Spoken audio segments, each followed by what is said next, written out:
ওই সময়ে পোস্টমর্টেম করার কোনো পরিবেশ ছিল না, সুযোগ ছিল না। পোস্টমর্টেম তো দূরের কথা, প্রথম বাধা দিয়েছে হসপিটালে নিতে, কারণ অ্যাম্বুলেন্সে হামলা করেছে, রিকশায় হামলা করেছে, যারা নিয়ে যাওয়ার চেষ্টা করেছে তাদেরকে গুলি করেছে। তো আমার কাজ যেহেতু বিচারের সাথে সম্পৃক্ত, আমি সেই বিষয়গুলোর ব্যাপারেই আপনাদেরকে কিছু তথ্য জানাবো।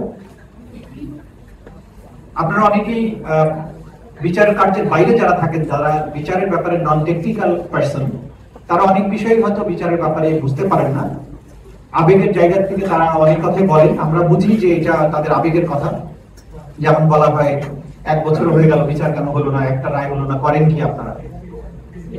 এটা বিষয় হচ্ছে যে একটা বিচার, এবং সেটা যদি গণহত্যার মতো, ক্রাইমস এগেইনস্ট হিউম্যানিটির মতো মামলার বিচার হয়, সেটার বিচার কখনোই এইভাবে দ্রুততার সাথে করা যাবে না যেন এটা একটা মোবাইল কোর্টের বিচার। এরকম বিচার কিন্তু এটা নয়। মোবাইল কোর্টের ক্ষেত্রে যেটা করা সম্ভব হয়, ইন্টারন্যাশনাল ক্রাইমস ট্রাইব্যুনাল যেটা আছে আমাদের, তাদের পক্ষে সেই ধরনের বিচার করা সম্ভব নয়। এটার একটা নির্দিষ্ট প্রসিডিওর আছে, সেই প্রসিডিওর আমাদেরকে ফলো করতে হয়। আমরা সেপ্টেম্বর মাসে দায়িত্ব নিয়েছি, নভেম্বর পর্যন্ত কোর্ট সবকিছু ঠিকঠাক হতে সময় লেগেছে। তারপরে মাত্র কয়েক মাসের ব্যবধানে, 6 মাসেরও কম সময়ের মধ্যে প্রথম তদন্ত রিপোর্টটা কিন্তু আন্তর্জাতিক অপরাধ ট্রাইব্যুনালের তদন্ত সংস্থা দিতে পেরেছে। আপনাদের এটাও মাথায় রাখতে হবে যে তদন্ত সংস্থায় যে সমস্ত অফিসাররা কাজ করেন, তারা যদিও পুলিশ বাহিনী থেকে এসেছেন, তারা কিন্তু স্বৈরাচারের সাথে সম্পৃক্ত কেউ না। কারণ অধিকাংশই স্বৈর শাসনের আমলে তারা কিন্তু হয় বঞ্চিত ছিলেন, ওএসডি ছিলেন, নয় বান্দরবনে ছিলেন। এই সমস্ত জায়গা থেকে যারা স্বৈর শাসনের সাথে কোনো অবস্থায় একমত ছিলেন না বা ওই অপশাসনের সাথে সম্পৃক্ত না, সেখান থেকেই বেছে বেছে আমাদেরকে তদন্ত কর্মকর্তা নিয়োগ করতে হয়েছে। এরপরে সমস্যা হচ্ছে যে তারা তদন্ত করেছেন সাধারণ আইনের মামলার তদন্ত। ইন্টারন্যাশনাল ক্রাইমস ট্রাইব্যুনাল অ্যাক্টের অধীনে যে মামলা, এখানে যে অপরাধ, এটা অপরাধের যে ধরন, অপরাধের যে উপাদান, বিচারের যে পদ্ধতি, সবকিছু কিন্তু সাধারণ আইনের থেকে আকাশ পাতাল পার্থক্য। যেমন ধরুন, আপনি যদি একটা মার্ডারের বিচার করেন, মার্ডারের বিচারের সময় দেখতে হয় তাকে মোটিভ কিছু লক্ষণ করার, কে খুন করেছে, কিভাবে খুন করেছে, গুলি করেছে না কোপ দিয়েছে, যদি 2 জনে কোপ দিয়ে থাকে কার কোপে মারা গিয়েছে, সেই কোপের আঘাত যেটা সেটা পোস্টমর্টমের সাথে সাপোর্ট করে কিনা, যে এই আঘাতই তার মৃত্যু হয়েছে, দিস এন্ড দ্যাট। কিন্তু ক্রাইমস এগেইনস্ট হিউম্যানিটিতে মার্ডার যখন হয়, সেখানে এই সমস্ত কিছু প্রমাণ করতে হয় না। সেটা প্রমাণের পদ্ধতিটা সম্পূর্ণ ভিন্ন। এটা আইনের ব্যাখ্যা আমরা এখানে আলোচনা করবো না।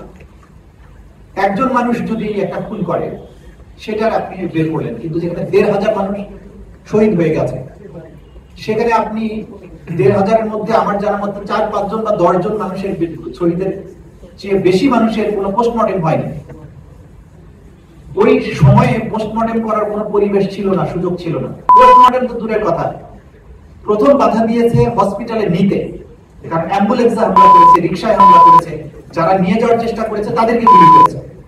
প্রথম ব্যারিয়ার যে আপনি হসপিটালে যেতে পারেন। যেগুলোকে নেওয়া গেছে, হসপিটালে যাওয়ার পরে পুলিশ বাধা দিয়েছে চিকিৎসা করতে, এবং আপনারাই বলেছেন যে আমরা ওদেরকে গুলি করে মারার জন্য আপনারা চিকিৎসা দিচ্ছেন কেন? আপনারা শুনেছেন তার কথা। পঙ্গু হসপিটালে যখন আমরা প্রথম আমি দায়িত্ব নিই, তারপর পরে গিয়েছি, সেখানে ভর্তি রোগী এখনো যারা আছেন তারা বলেছেন যে প্রাইম মিনিস্টার নিজে এসে বলেছে এগুলো ছাড়বা না, চিকিৎসা দিবে না, তাদের অন্য কোথাও যেতে না হবে। এটা আবার ব্যাখ্যা দিয়েছিলাম, অনেকে আবার এটা ভুল ব্যাখ্যা করেছেন, নো রিলিজ নো ট্রিটমেন্ট। এটা আবার বলেছেন উনি পজিটিভ অর্থে বলেছেন, না উনি পজিটিভ অর্থে বলেননি। উনি বলেছেন চিকিৎসাও দিবা না, উনি বলেছেন এখান থেকে বাইরে যেতে দিবা না, কারণ বাইরে গেলে তো চিকিৎসা পাবে। পা পচে গেছে, গ্যাংগ্রিন হয়ে যাচ্ছে, সেই রোগীকে কোনো চিকিৎসা দেয়নি।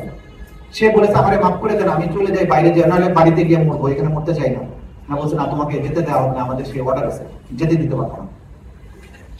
এরপরে শহীদ হয়ে গেছে, লাশের যখনই শহীদ হবে তখনই পোস্টমর্টমের একটা প্রশ্ন আসে। কোন পোস্টমর্টম না, সোজা বাড়ি নিয়ে যাওয়া। মৃত্যুর সার্টিফিকেটের মধ্যে লিখতে বাধ্য করেছে যে মৃত্যুর কারণ করোনা হয়েছে, মৃত্যুর কারণ হার্ট অ্যাটাক হয়েছে, গুলিতে মারা গেছে, মাথা গুলি উড়ে গেছে, বুক ছিদ্র হয়ে গেছে, মৃত্যুর কারণে লেখা হয়েছে যে করোনায় মারা গেছে, হার্ট অ্যাটাকে মারা গেছে, এগুলো করেছে। তারপরে আসেন বাসায় নিয়ে গেলেন, ও হসপিটালে লাশটা হলো কিছু, ফ্যামিলি মেম্বারদেরকে খবর দিয়ে আসার মতো সুযোগ তারা দেয়নি। বলেছে কেউ যদি নিয়ে যাও তো নিয়ে যাও, নাহলে আমরা এখনই অজ্ঞাত পরিচয় লাশ হিসাবে দাফন করে ফেলবো।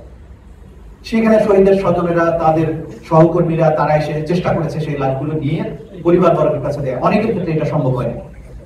এরপরে জানাজা করবে সেটা করতে দেয় 5 জন 10 জন।